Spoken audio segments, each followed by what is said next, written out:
Et puis nous parlerons éducation avec la toute première revue conjointe du secteur de l'éducation post-2015 tenue par les cadres des différents ministères chargés de l'éducation nationale au Bénin. Merci de toujours préférer Sika TV pour vous informer. Mesdames, Messieurs, bonjour. Ouvrons cette édition par la Côte d'Ivoire où la Cour suprême a rejeté ce jeudi le pouvoir en cassation de Simone Gbagbo, rendant ainsi définitive sa condamnation à 20 ans de prison pour atteinte à la sûreté de l'État.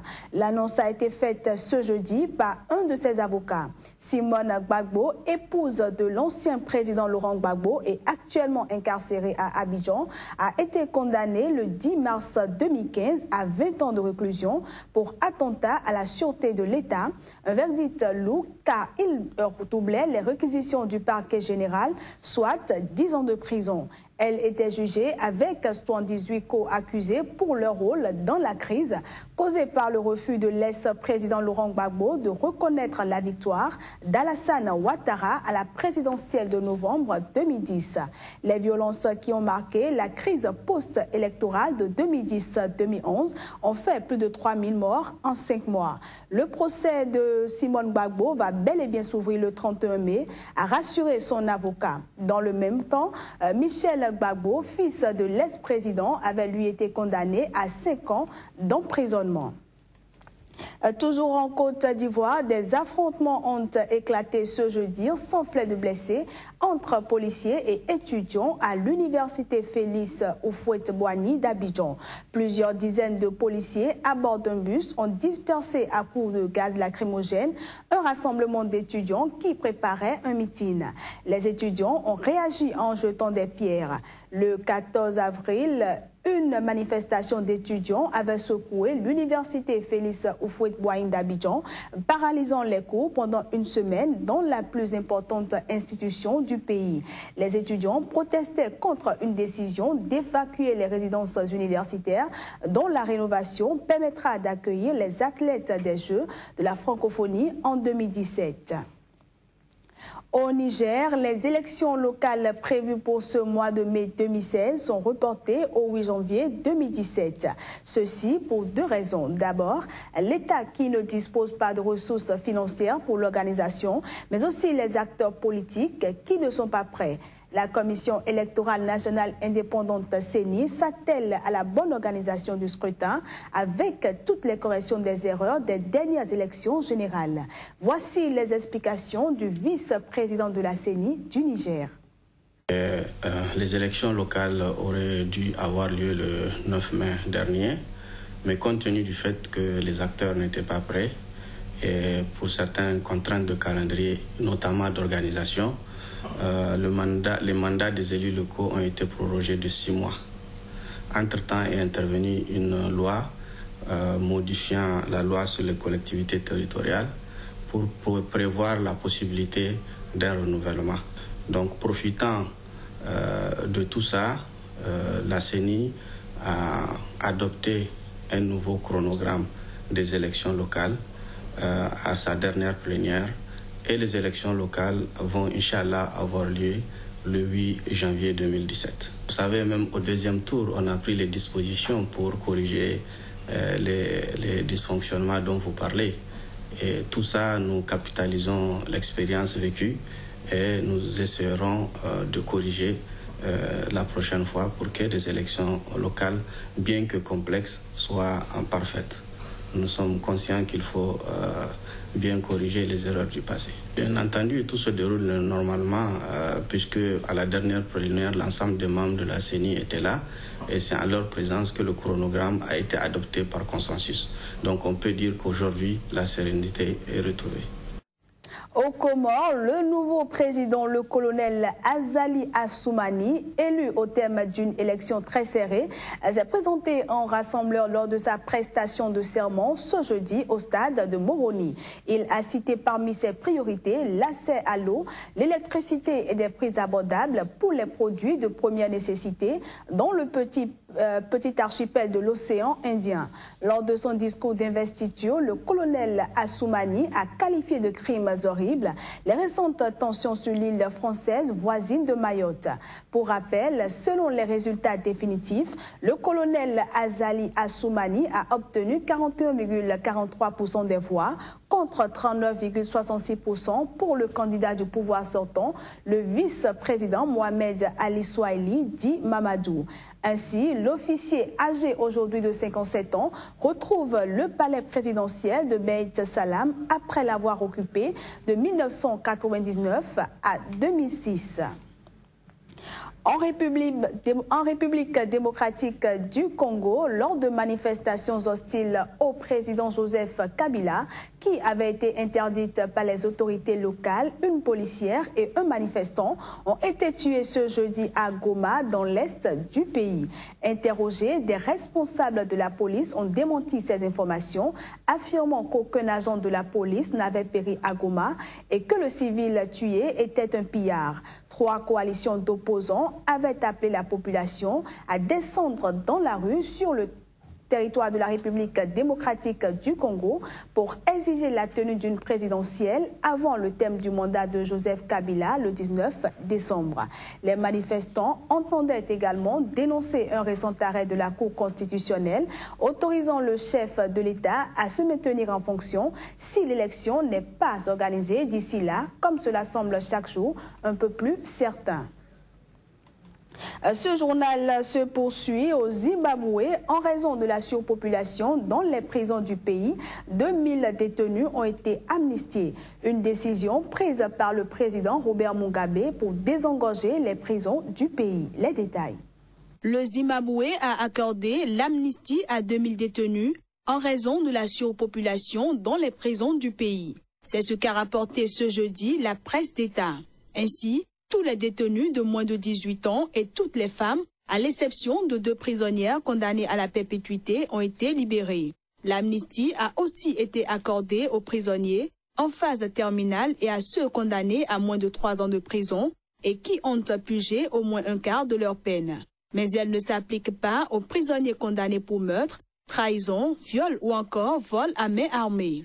Il faut dire que le Zimbabwe, dirigé d'une main de fer par Robert Mugabe, au pouvoir depuis 1980, compte une population carcérale d'environ 20 000 personnes. Notons que les prisons sous-financées dépendent largement de donations faites par le Comité international de la Croix-Rouge, qui fournit de l'eau, de la nourriture et des couvertures. En Angola, un cadre de l'UNITA, le principal parti d'opposition du pays, a été tué ce mercredi soir dans des violences à caractère politique à Kapupa, dans le sud du pays. C'est du moins ce qu'a indiqué ce jeudi la direction du dit parti. Cette histoire est vraie, s'est contenté de dire un porte-parole de la police, tout en promettant de donner ultérieurement des détails sur les incidents lors d'une conférence de presse. Selon l'UNITA, une délégation de 8 députés d'opposition qui visitait la province de Benguela avec d'autres membres du parti a été attaquée à Kapupa par un groupe de militants du MPLA, le parti au pouvoir du président Dos Santos, armé de machettes et de bâtons. À en croire Costa Junior, qui se trouvait parmi la délégation, les agresseurs ont brandi un drapeau du MPLA, tandis que la police, chargée de protéger les députés, est restée impassible. Au Sénégal, le gouvernement est en passe de réquisitionner des enseignants dans l'optique de la relance des activités scolaires. La mesure est consécutive à l'échec des négociations pour surseoir aux grèves cycliques qui secouent le système éducatif depuis le début de l'année. Images et sons. Réquisition des enseignants assortie d'injonctions aux grévistes pour rendre les notes aux élèves. C'est l'une des décisions phares ayant ponctué le Conseil des ministres en date du 25 mai et conduit par le président sénégalais Macky Sall en personne. Gouverneurs et préfets ont été instruits pour identifier et sommer les enseignants concernés de rendre les notes gardées par devers eux en leur notifiant par la même occasion leur réquisition. Auquel cas, toute résistance pourrait être sujette à radiation, comme ce fut déjà le cas par le passé avec des policiers sous le régime de Diouf en 1987. Des décisions qui, pour l'heure, laissent de marbre les membres du GCSE, le grand cadre des syndicats de l'enseignement. Ils entendent aller jusqu'au bout du mouvement de débrayage. Une radicalisation à en croire les 35 syndicats d'enseignants constituant cette organisation, motivée par des ponctions effectuées par le gouvernement sur les salaires du mois d'avril de certains des leurs. Des ponctions variant entre 40 et 150 000 francs CFA avaient en effet été prélevées sur les salaires d'avril de bon nombre d'enseignants pour des heures de travail non exécutées.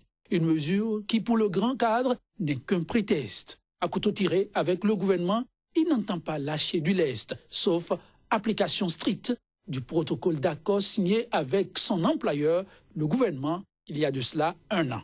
Accord impliquant entre autres la titularisation des professeurs et maîtres contractuels, le paiement de leur indemnité de logement. Dans ce même registre, au Libéria, le gouvernement entend lancer la rentrée de septembre 2016 avec un partenariat public-privé dans 120 écoles primaires. L'opération, qui émane d'une réforme destinée à sauver l'école libérienne, coûtera 65 millions de dollars, soit environ les 3/4 du budget alloué à l'éducation dans le pays. Le Libéria opte pour le partenariat public-privé pour sauver son système éducatif de la faillite.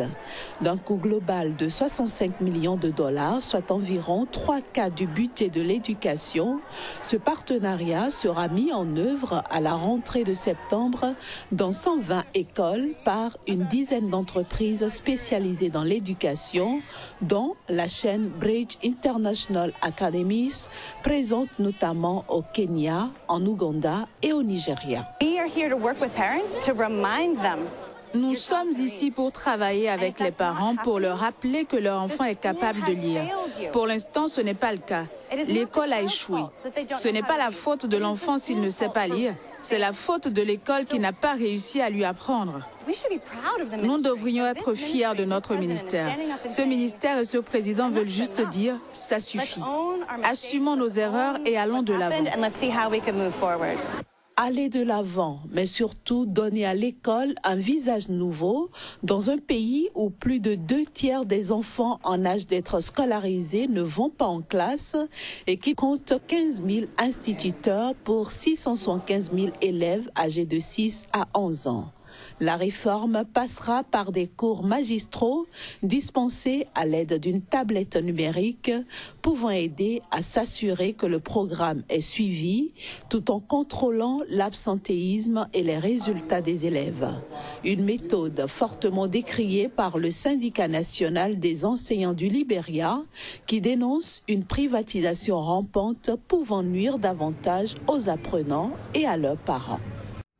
Pour finir, au Bénin, les cadres des différents ministères chargés de l'éducation nationale prennent part à la toute première revue conjointe du secteur de l'éducation post-2015. Les assises conduites par le ministère des enseignements maternels et primaires devront prioritairement aider à rendre le système éducatif plus performant. Plus de précisions avec le ministre Salimane Karimou, suite des propos recueillis par Joël Yetonji et Floris Dossa. Mesdames et messieurs, ne confondons pas instruction et éducation. Ne confondons pas formation et éducation. L'instruction peut se donner. Les apprentissages peuvent se réaliser toute la vie. Mais l'éducation est limitée dans le temps.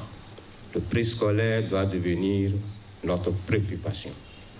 Mesdames et messieurs, chers participants, nous espérons des présentes assises, des débats fructueux, des propositions concrètes, des recommandations et suggestions clairement formulées pour aider les autorités nationales, les partenaires techniques et financiers, les organisations non gouvernementales et tous les acteurs influents du secteur de l'éducation à prendre de bonnes décisions en vue de l'amélioration du système éducatif. Voilà qui vient mettre un terme à cette édition que nous vous remercions.